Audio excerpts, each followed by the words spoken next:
Zofa unaw zong te zoram kho chhak ta hana changin chibai kabu ka cheu kalaron saktur hi zo HNAHTLAK ti ani a hela hi pu Josepha tuna manlia kho samek phwa ani tingtang min tum saktu hi uzoma melody recording ani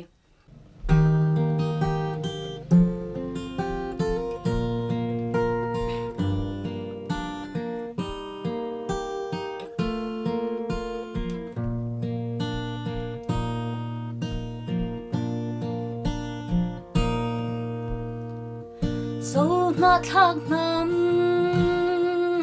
tin chhuahtlang hi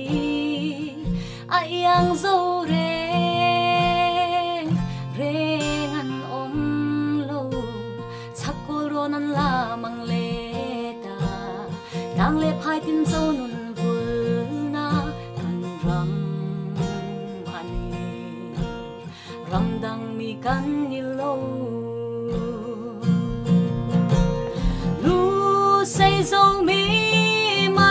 Kuki Matupi Vaiphei Mindat Hmar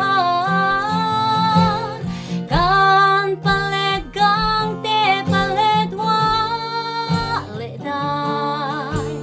Chhulkhat kual Zofa tual lenna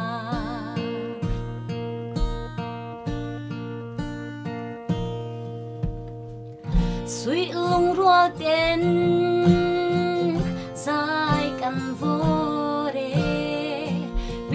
Suihlung hun bung zoin lentin kumin son zai rela finna thiam na moi na sana rualte'n Zofate lenna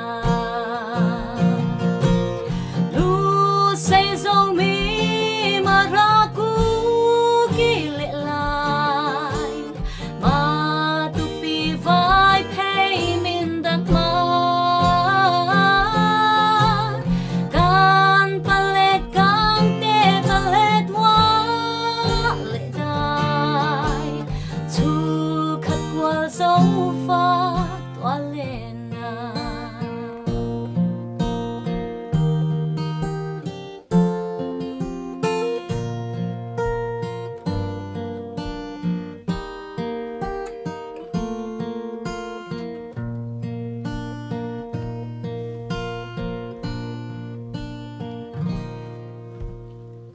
Chhak le thang chim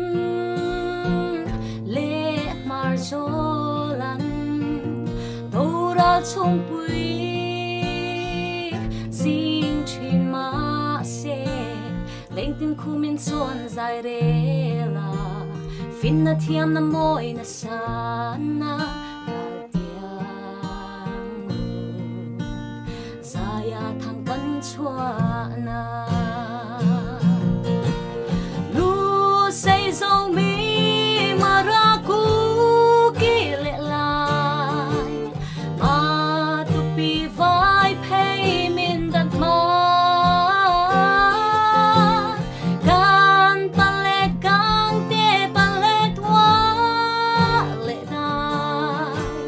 Chhulkhat kual Zofa tual lenna Kangai na